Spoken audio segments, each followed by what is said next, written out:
Hi guys, welcome back to the Star Wars figure review. Next video we're looking at sort of a double figure review that's going on this time in the figure reviews. This is because the characters in this one are basically the exact same figure. They're just sort of two different characters of the style of figure that's going on. And they are these two characters here. These are the Bespin guards that were released as part of the Vintage Collection. Sort of to honour the original '96 action figures of the original 96 Star Wars action figures. That's what they were sort of modelled after. These two were again included as part of a wave that was meant to reflect that, and that's just what we've got. So we've got the one which is on the right there on my left. This character is called Isdam Edian, as you see there on the card back of that one.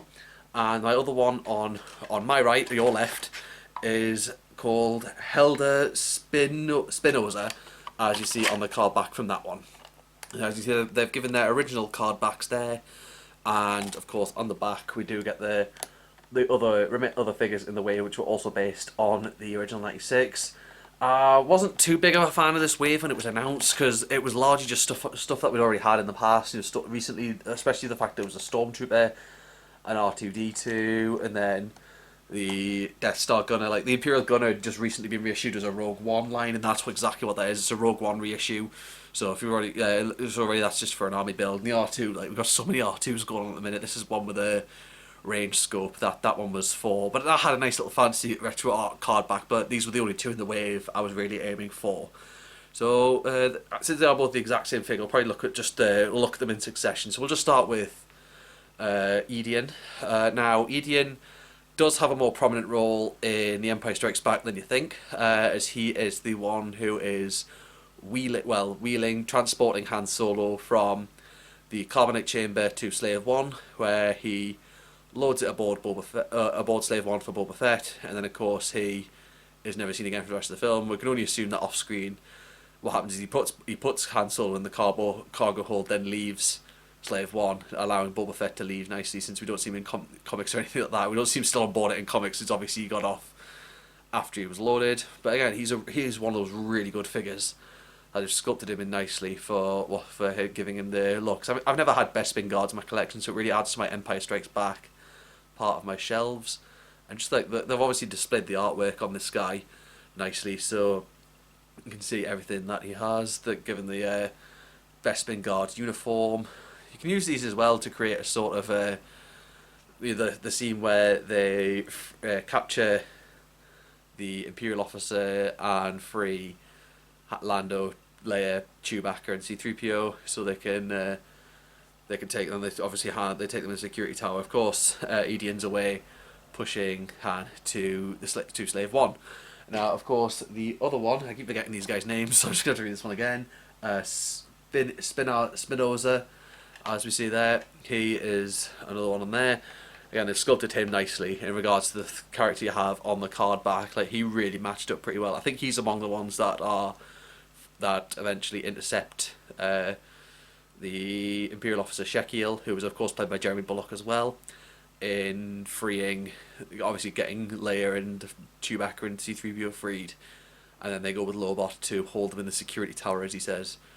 So yeah, I mean these guys are really, obviously they're not the same as Imperial officers, because they're based on Bespin themselves as opposed to being the Imperial Army. So it's a good how they have their different uniforms, but all the different markings I've gone for, so just the red markings on their forearms, and then the full little, again the same artwork down there, the holsters on there, which their blasters do nicely fit into. Whatever I show on one figure is exactly the same on the other. Literally the only difference in the two is the facial sculpts and the hands. That's all that's different between them. Apart from that, they're both exactly the same action figure. And as I said, the same with Edian. He is just in there, simply put like that, so you can have him. And he's just his one has just fallen out. So yeah, there you go, sitting there nicely. So yeah, they both sit in their holsters nicely and hold nicely for the characters there.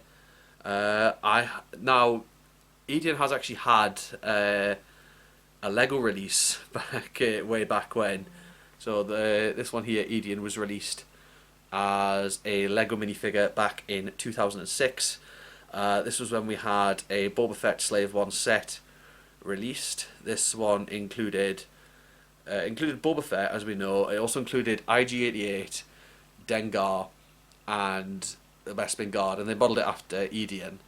And then of course he was used in the video game, Lego Star Wars: The Original Trilogy, and and he was later seen in the game throughout there. Now the Lego video game has a sort of different fate for him, because in the Lego video game, what happens is he pops Han in Slave One up the boarding ramp, and then of course Boba Fett takes off, and then you see Slave One take off, and then you just see Edian fall out and sort of fall to pieces.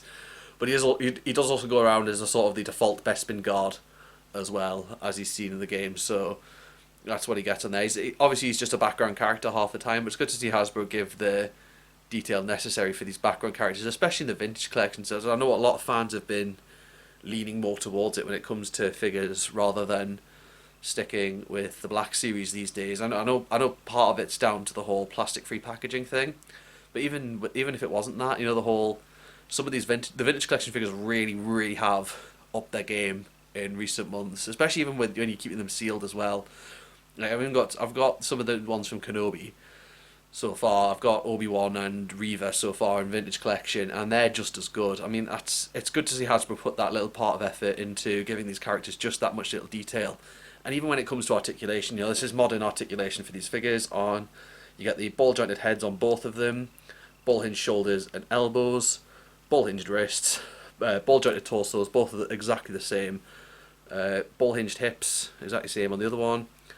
Ball hinged knees and ball hinged ankles. So, ball hinged ankles. I think there was no articulation in them, but no, they don't have rocket ankles though. But that's not too much of a downer for the figure, really. But I just think for what you're getting here, and the fact that you're able to get two of them, does work. Does really helps make this wave more all worth your while. Like I saw them both, and as I said, I wasn't too fussed about the wave, but I did see these guys in it, and I thought, I haven't got any. I've got Lobot, I've got Lando, I've got Han and Carbonite. I wouldn't mind getting a full Cloud City thing going on, and especially when they released that diorama set. Any collectors that have the diorama set, there was a Carbonite Chamber diorama set, and they've obviously released. They've released Han. They've released they've released Han for the Carbonite. That was back in the Black Series. Back in 2015 they had that, but I know a lot of places had that on discount. I think you might still be able to find that rather cheaply if you look around. I'm not sure about that, but they did have that, and they obviously recently reissued a Bespin layer, where she's in the full white Bespin jumpsuit that she wears there, and they've got Lando released in the Black Series. You can even go into, at the time of this filming this review, you could probably go into your local game if you have one and pick one up dirt cheap. I actually didn't have a vintage collection Lando until then. I already had a Power of the Jedi one, so having been able to replace that with a updated vintage collection one really made it worth my while. And you can get it obviously you can also get Chewbacca and C-3PO on many occasions as well. They're easy to get hold of as well. If you've already got them, you can get that, and you can get Vader, you can get Boba Fett, you can get all of that, and you can have a full-on diorama. These two would just complete the diorama. Like that's the way I see it. They're completed. That works in that sense. So that's always worth the grabs if you want to do that regarding these figures on there. But honestly, they're really good figures. Like they've been really well sculpted to match with modern day action figures, and I hope they do get sort of standard reissue. Maybe they release another one as like a standard Bespin guard, just so we can get that as a reissue, and they would be just as great to keep a hold of as well. So that's the Bespin guards. I'll leave a link to where you can buy both of these in the description below. I haven't really checked Star Action Figures yet at the time of filming this review, but they should be. I believe, I'm not sure whether they are still available, but I will leave the link there. And if they are available and you can get them, you can. But if they aren't, you can't. I do apologise for putting it there anyway. But yeah, but these two are great figures and worth having for Empire Strikes Back fans, and just as part of the wave, and just everything about them has made me enjoy them. But I do hope you enjoyed looking at these guys, the Bespin guards from the vintage collection. And do drop a like on this video if you enjoyed it. Leave a comment, subscribe, and hit that notification bell to know when I've got more content. I'll see you in the next review.